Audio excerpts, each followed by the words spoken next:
musician, sings in Malayalam. He's a European, he's singing in Malayalam. As pasty white as possible, but he's singing Pacha Malayalam. I love that question. It's such a Malayali question. End of the day, I'm a Malayali. You all are Why don't you Malayali. allow more people? Why are you not giving opportunity? Anyway. Because I insert Malayalam into the show, my character speaks a little Malayalam. So the laughs, we know when there's Malayalis in the audience because the laughs come at those points, and then none of the Westerners know what he's talking about. So it's a little nod and a wink to the Malayalis in the audience. But I don't know when. But the last time I performed was in Trichur in I think 2012. So that's a long time. I need to get back.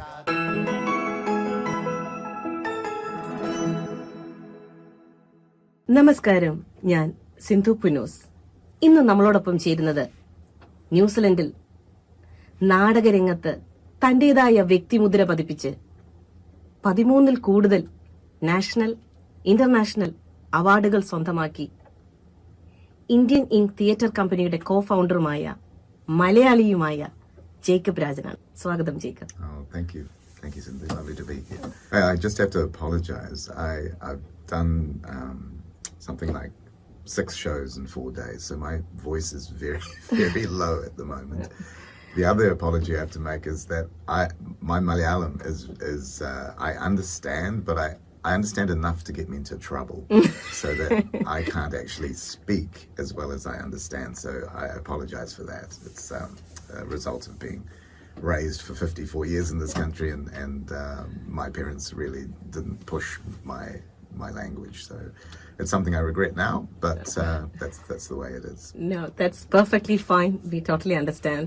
Guru of Chaya എന്ന് പറയുമ്പോൾ തന്നെ I was thinking when I look at your plays like Krishnan's Diary, Guru of Chaya again, it is I think you have performed across the world now, and your name of the company itself, Indian Ink Theatre Company, very much resonates to Indian tradition, culture. Was there a reason, Jacob, to name your plays, few of your plays, with Indian synonyms? Absolutely. I mean, I'm the first Indian to graduate from our national drama school, Toi Whakaari. So that was in 1993. And, 1994 I graduated, and then to get work as an Indian actor was... I mean, I did get work. I did a stint on Shortland Street, and I did some plays. But in TV? TV, yeah. But predominantly, you'd be sitting around waiting for the phone to ring because nobody was writing for Indian parts. And so I mean, it wasn't like I was... It was a little bit of both. I was forced into making my own work. Yeah. And then, of course, I'm going to write parts that I can play. And so predominantly these were Indian characters in a New Zealand context. So either immigrants running a dairy, a heart surgeon forced to work as a night porter in a hotel. It's a very common kind of highly qualified Indian person in a low-level job. These were things that I was seeing in the world. Yeah. And so that idea of putting a new voice, reflecting my story and the story of my fellow countrymen in this context was important. And I'm not a very political person, but almost by default it becomes a political act. When you are in a country and all you're seeing on TV and film is people that don't look like you, it becomes important that you have some sort of representation. And that fell on me because I was the first Indian actor to graduate. So it became kind of my responsibility. Therefore, Indian Ink Theatre Company. It's the ink is from an Indian. That the problem actually isn't seeing Indian actors. Well, I mean, that's part of the problem. But the problem is, who are the writers? Because even if I was performing as an Indian doctor in Shortland Street, the writer would be European. Yeah. So the words coming out of my mouth were coming from that context. And so there was a level of inauthenticity. There was, I mean, sadly, as a European writer writing an Indian part, they're not going to make them bad. They're going to make them a saint. And that's actually very deathly for a character when you don't have flaws, when you don't have any kind of thing that people can relate to. The character becomes very bland. Correct. And so when I write characters for myself, they're incredibly flawed. They're flawed, three-dimensional human beings. And they happen to be Indian. Yeah. So can we say, is there a Western and Eastern blend in your characters? Absolutely. I mean, that reflects my worldview. I came to New Zealand. I was born in Malaysia. Both my parents are from Kerala. And so arrived here in the 1970s. Oh, And almost 3 decades now. Yes, stop reminding me. And my parents, I guess with the immigrants of that time, the whole point was to fit in. To assimilate, not to stick your head up, to just keep your head down and work hard and be successful. And so there was no celebration of your own culture, really. I was coming home and my mother would be cooking, thoran and sambar, and all that. Yeah. But at school I'd be eating sandwiches. Yeah. There might be a little bit of thoran in my sandwich. But it was still, by and large, I was fitting in. Yeah. And so over a course of years and decades, that means you become a blend. A blend of the East and the West. West, yeah. In connection with that, I was thinking about your parents when they moved in, like any migrant. The parents' thought will be like, yes, we made a move, we have to succeed. So from their point of view, maybe success is about making your children or giving them good education and making them a doctor or an engineer or a scientist. And I can see that you have taken your graduation in microbiology, and then how you managed yourself, or how much you were confident enough to stand up and say that, yes, I'm going to leave this. And not at all. The bizarre thing is that I was painfully shy as a child. Really, really shy. So no idea of performance at all. And also I'm raised by immigrant Indian parents. I was supposed to be a doctor. There was no question. No wonder there. Yeah. My father was a doctor. He comes from a long line of doctors going back 200 years. There's it's a sort of Vaidyan kind of thing in my family. There's so many doctors. And so I'm the youngest of 3 boys, and we were all supposed to be doctors. None of us are that bright. So I can see the pressure. But we all had to do science. And honestly, Sindhu, going to university, I did not know there was an arts department. I was so blinkered to the sciences that I went in. I did 1 year for veterinary science because I thought I could be an animal doctor. But Were you an animal lover at that time? Yeah, I love animals. Yeah, but I based all my career decisions, my university decisions very badly, because I chose veterinary science primarily because you could only do it in Palmerston North. And you got first option of hostels if you were a vet science student. So I thought that'd be good. I could choose where I wanted to live. That was the reason. And of course, I did okay, but I didn't get, my marks weren't good enough to go into the second year. And then my best friend was down in another Malayali. He was doing medicine, good boy, down in Otago University. And he said, come down, Otago's great. And so I had all these science units, and I transferred them down to a science degree down in Otago. And back in the day, if you couldn't do your chosen degree in your hometown, which was Wellington for me, if you couldn't do that, the government would pay you money, an accommodation supplement, to do your degree somewhere else. So that was a tempting year. That's free money. So I chose microbiology. And in Otago University. The same degree my brother had done, which I thought I could use his notes. These are terrible, terrible decisions. If any children are listening, I would say it's the smartest decision. But I was a terrible science student. I failed. I did another 3 years. It should have taken me 2. I was failing, feeling terrible about failing. But I was so far away from my parents that I could actually start to discover who I was. Yeah. And so I was sneaking off to do to watch films. I was watching theatre again, not performing. I was completely a voyeur. I was watching, Admiring. but you could see that my compass was directing me to the arts, and because I was fascinated with film and theatre, and meanwhile trying to digest textbooks of science, it was a it was a wonderful time because university. I think at university is a place where you go. I think ideally university is a place where you go to discover how the world could be before you discover how it really is. And so this whole period of time when you're young and you're exploring is precious. And I think sadly that's kind of changed now. There's so much pressure to find the career and choose the thing that you do for the rest of your life. I mourn that for kids these days. But having graduated with my C- microbiology degree, I then was a postie, like a mailman for a year, because my mother worked as a manager in a post office. She got me a job there. I was a terrible postie. And What do you mean by terrible postie? Well, You I just would be find the it hard to... last one to leave the post office because you have to sort the mail. And I was just very slow. You know, all the other posties could get their mail sorted and in their bags and out and then back. And then I was just a bit of a daydreamer, I think.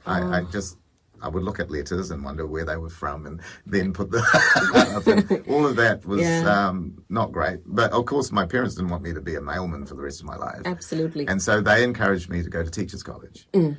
And that seemed like a good idea, a good fit for me, because at teachers' college, as a primary school teacher, you could do science, but you could do music and art and drama. And so being able to explore all of those things, I wandered off to drama school and I started gravitating to the drama department and teaching drama to children, performing plays for children.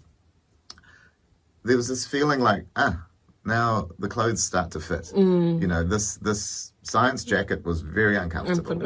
Not meant for me. Not meant for me. Yeah. And so then my tutor, Ralph McAllister at the Wellington Teachers College, he said this was sort of like a watershed moment for me, where he said, there's a teacher, John Bolton, who is running a 2-week workshop in mask, half mask theatre up in Auckland. I was in Wellington. He said, I think you should go. You should take that course. And I went, oh, okay. So I hitchhiked that's something you could do back then. Stick your thumb out, get a ride up to Auckland. And you had to turn up to the course with 2 masks that you had already made, 2 half masks. I'd never made a mask in my life. I'd never worn a mask in my life. So I asked around and somebody taught me how to make a half mask. I made 2 of them. I turned up at the workshop and there were like 20 people, all had made 2 masks. And so you suddenly had this resource of 40 masks that we were all using over the 2 weeks. And this amazing thing happened where I saw when people put on a mask, they disappeared. A character appeared in the room that was utterly different to the person that I'd seen before. So much so that I didn't see them at all. Their voices changed, their bodies changed. And of course, when I put on a mask, that shy kid disappeared. And I was totally sort of reborn as this person, and it released something in me. And I thought, this is so powerful. Why don't I see this on stage? I mean, mask theatre has been sort of relegated to children's theatre or street theatre. It's not seen as an adult theatre form. And yet the things that I was witnessing in that room, I thought were so extraordinary that it sort of suddenly became my mission to bring mask theatre to the mainstream stage. And so John Bolton was the teacher's name. He had a theatre school in Melbourne, and I became determined to go to that theatre school. But I didn't have any money. And to live in Melbourne for 2 years to do his course was going to need a lot of money. So I started saving, and I was working in an acting agency It was called Actors Acting for Actors, AAA Oh, acting agency. interesting name. It's kind of a great idea, but it's a terrible idea, because if you put an actor on the phone in an acting agency and a job comes up, who do you think they're going to put up for that job? They're going to be on the phone saying, I know just the person, and then you're going to put yourself up for the job. Exactly. So that's what happened. Somebody said, look, we're auditioning for a Shakespeare. We need an actor to play this part. I was on the phone. I said, I know just the guy. That time you might have thought, I will put my mask and present myself. Yeah, that's right. So with no training, I went and auditioned for this part in this professional show, The Tempest, and I got it. I got the great. part. But I had no drama experience. I had no drama training. And so I was in with professional actors who had done a bunch of stuff. And so in their program notes, they'd written all of the things they got and the awards they'd had and everything. In my program note, I had 2 lines. I said, I intend to go to the John Bolton Theatre School. That was it. That was my only, I had no qualifications. That was it. And so opening night of that play, The Tempest, Robin Payne, the director of the New Zealand Drama School, had read my program note. She saw the play, and then she slipped a note into my dressing room after the show, which said, why don't you audition for the New Zealand Drama School? Oh, wow. And the short answer was, I didn't know we had one. Yeah. That's how naive I was. And so it did make sense. The New Zealand Drama School is in Wellington. Toi Whakaari is in Wellington. I auditioned and I got in. And so that was a 2-year course at the time. And so in 1994, I graduated as the first Indian to graduate from the New Zealand Drama School. And so that suddenly set my path. Of course, my parents were incredibly worried. Because you have done microbiology and then primary school teaching degree, and then whoa, what are you doing now? This is your third option. yeah. But at the same time, they never stopped me. They were they were supporters as they could be, but they knew I had 2 things to fall back on if this didn't work. You know, the teaching thing was there, the science thing was kind of there, but so they let me do it, and thankfully it sort of worked out. So I would say to those young aspiring actors, get as much into your tool bag as you can. You know, learn how to dance, learn how to sing, learn an instrument, because all of those things, when you bring them to an audition room, especially for theatre, maybe not for film and TV, that's probably not necessary. They're just concerned with how you look. Let's be honest. Yeah.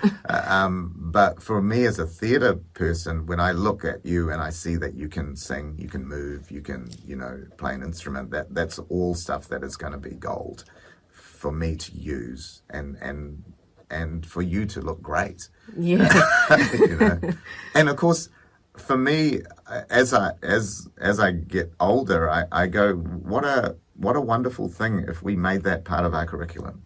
If we made dance and music and drama as important as maths and science.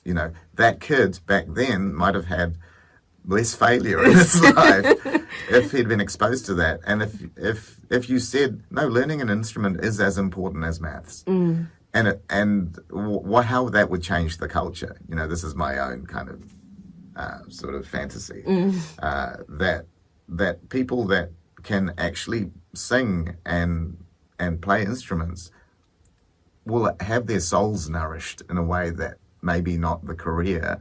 They can still go back home after they do a hard day's work and play their instrument and sing as together. A homework.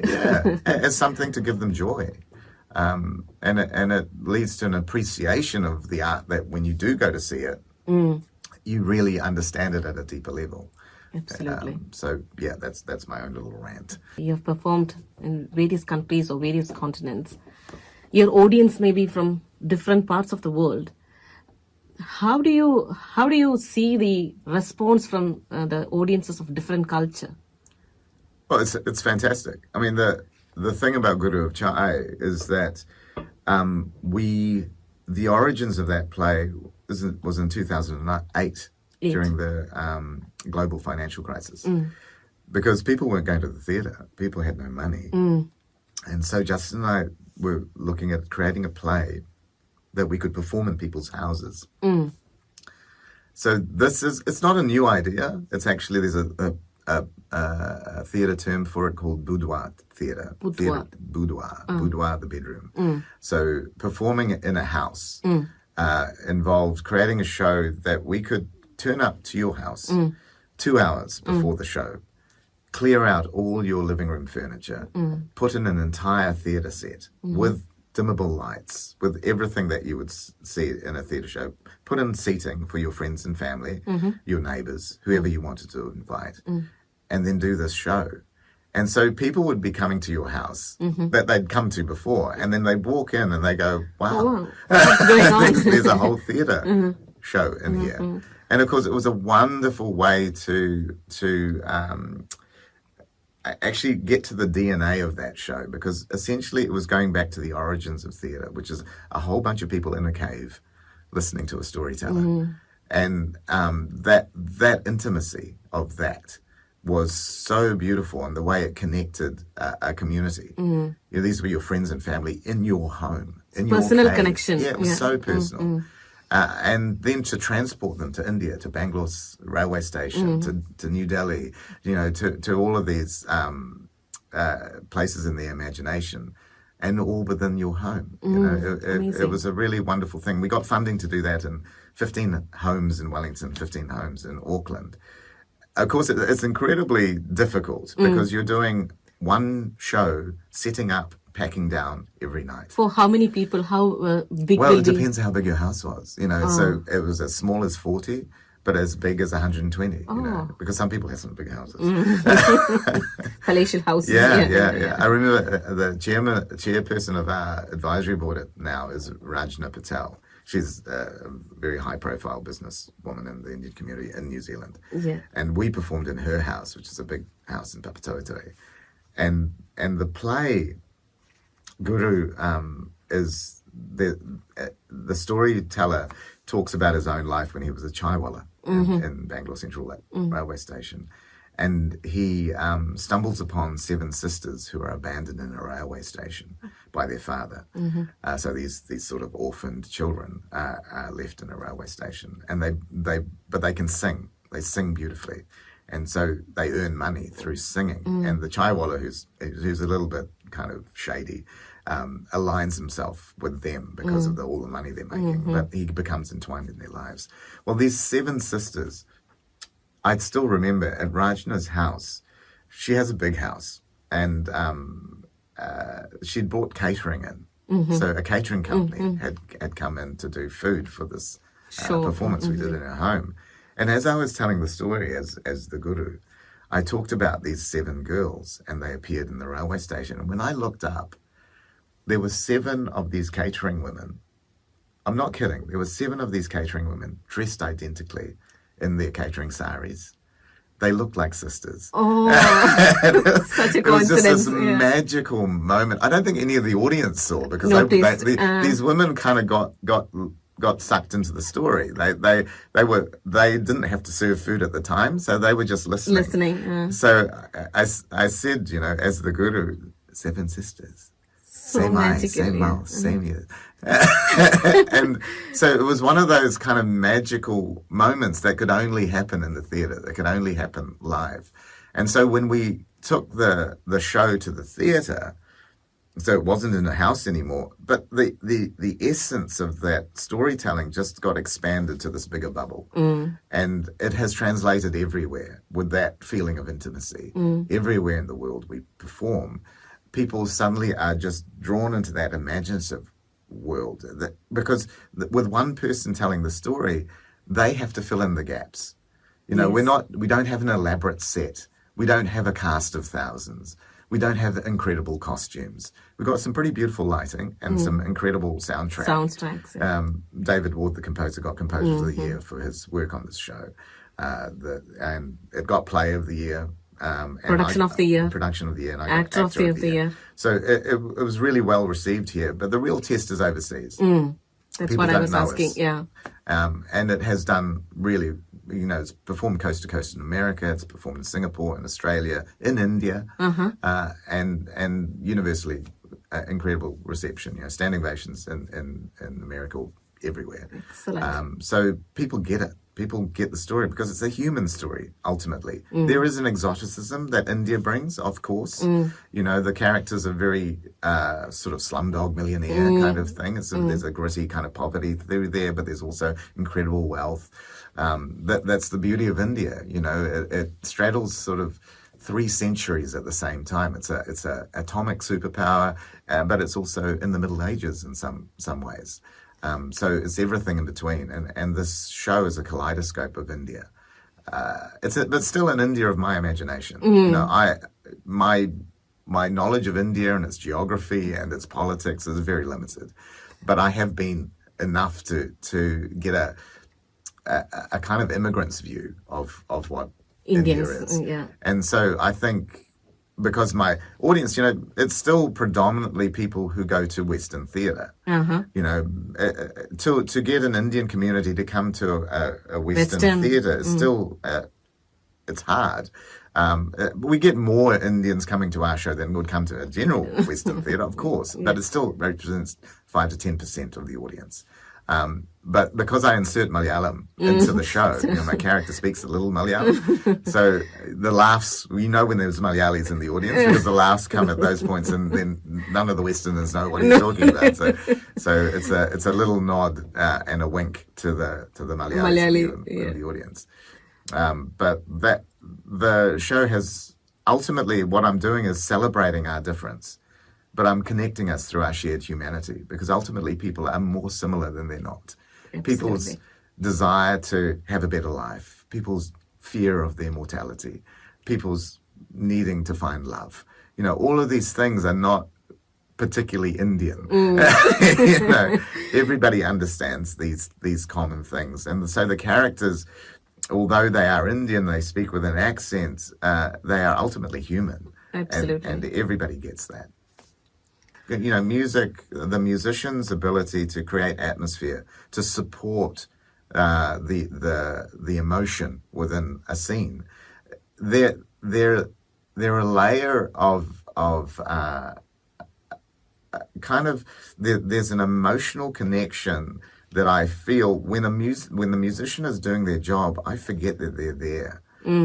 If the music is really noticeable, then it's not. It needs to actually just be there, embedded in the action, either counterpointing what you're doing, so it's sort of giving kind of a grist to what you're doing, or it's completely supporting what you're doing. So there's a moment in Guru where one of these sisters falls in love with a poet, and I dance, and the music is a sort of a love song that Adam Ogle, our musician, sings in Malayalam. He's a European, he's singing in Malayalam. And people after the show, Malayalis, have come up to him and says, "How did you?"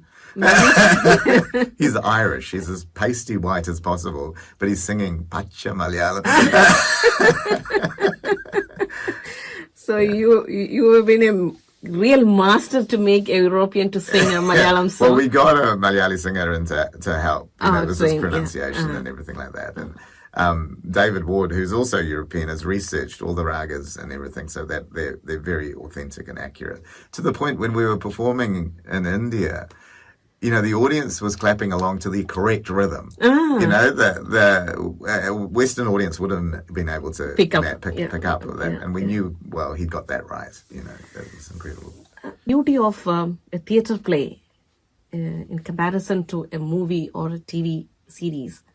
The response from the audience is direct. Totally. I mean, theatre is my first love. I've done TV and I've done film. And it's, I love those mediums as well, but you're such a small cog in the process. You're right. You're absolutely right. You don't get to see, the vision is held in the director and the editor, actually. Exactly.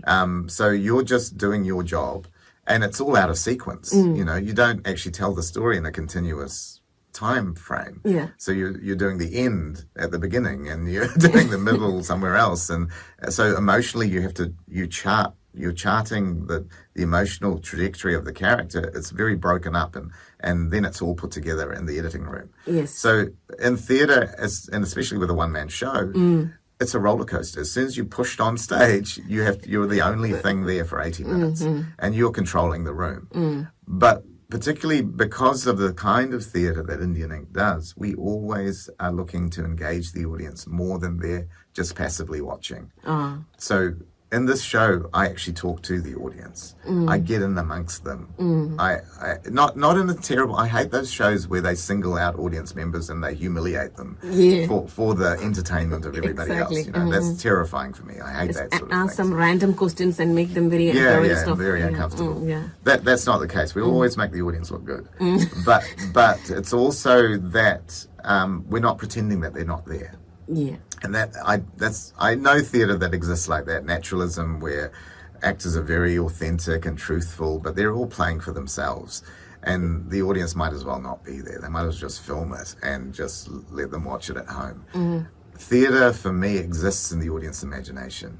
That's what we have over theatre and film. The shared air of the theatre, the feeling of people around you, and you're all enjoying and laughing and gasping, and you can hear everybody's responses, and there's an amplification in that emotion. There's a charge in the air. With the sound and the lights. Yeah. Everything put together. But again, the staging is so bare, really. You know, we're giving a minimal suggestion. I'm playing 17 different characters, and I'm only changing my voice, my body, subtly to give those characters, and every audience member will have a different version of what that person looks like in their heads, and that's the beauty of it.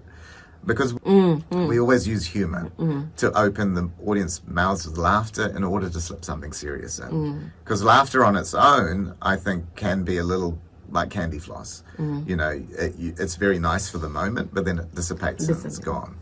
And I love stand-up comedy. That's great. But it also exists only in that terms of it's sweet, you know, and sweet is good, but to nourish someone, you need to have a little bitter as well, a bit of salt, a bit of sour, you know, to make a full meal and to be absolutely have your soul nourished, you need to take audiences everywhere. But the laughter opens people up, and that's sort of a little secret, relaxed, you know, that when they're opened up, then you can punch them in the stomach. That's a good strategy. Yeah. I can also see that you have played 17 characters in this play, Guru of Chai. Was there a reason, Jacob, you playing or taking up all the 17 characters instead of just being a devil's advocate? I can critique you saying that why you're not giving opportunity to few of your co-actors to play few of those characters? I love that question. It's such a Malayali question. Why don't you... End of the day, I'm a Malayali. You are Malayali. Why don't you allow more people? Why are you not giving opportunity? Anyway. Yeah, well, I mean, a very practical reason. It's not the reason, but it's cheaper. Again, Malayali thinking. But it's a storytelling piece. You know, essentially it's a storyteller telling a story. And that requires him to be able to flip between multiple people. And it's also, that requires the imaginative work of the audience. So everything I've been talking about engaging the audience imagination is reliant on this connection between me and the audience. What happens is between us. It actually happens in the air between us is where the imagination, my skill in imagination as a performer, but their imaginative filter is creating the play between us. And that if you make the railway station with everybody, you know, the hawker, the porter, the conductor, you know, the train coming past, then there's no room for their imagination. There's nothing left for them to do. Thought. And yes, it would give more work to people, but it's actually, the point is not to give work to people. The point is for the audience to be nourished. And I think the great value of this play in particular is that it provides so much room for their imaginations, which filling the stage with people wouldn't necessarily do. I mean, I'd love to see it as a film. It would be a very, very interesting, great film. Great film. Yeah, it's epic. It goes across multiple generations, multiple time frames. And so many amazing kind of moments within this drama that would be so filmic. and we were at the time when we wrote it, we were writing the screen adaptation of Krishnan's Dairy, so we were learning a lot about film technique, and so even within this play, it seems ridiculous, but you do get the feeling of a close up. You do get the feeling of a jump cut. You know, these editing terms that you can flip from one location to the other. Just with a storyteller, it's far easier than with multiple people. Because, you know, a scene change in theatre is always a really difficult moment. When you move from a train station in Bangalore to a restaurant, a cockfight in a bird market, you know, you have to do a whole kind of shifting of this furniture and bring in a new set and everything. Properties So you don't have to do that with a solo. You can bring them there imaginatively just like that. It just, in a heartbeat, you can change the scene. And that's just like a film edit. That's just like a cut. And that's another reason why one person beats Great. 1,000. One last question. കേരളത്തിലോട്ട് ഇനി എന്നാണ്? I last, when did I last go to Kerala? 2009. No, 2019 I was in Mumbai. I haven't been back for so long. I need to go. I need to take my children. My children really want to go. They're just young adults now. It's just going to be just very difficult to find the time to take them over. But I'd love to experience Kerala through their eyes. Yes. And you know, because I find up north really mad. You know, the big cities and everything are just very, very full on. I love Mumbai, but Kerala is so laid back and the food is amazing. And Backwaters. yeah, all of that. I'd love to get back, but I don't know when.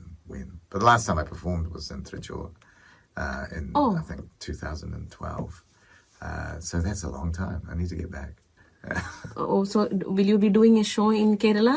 No, I mean, it would rely heavily on sponsorship because, you know, ticket price over there, you're not going to make it economic.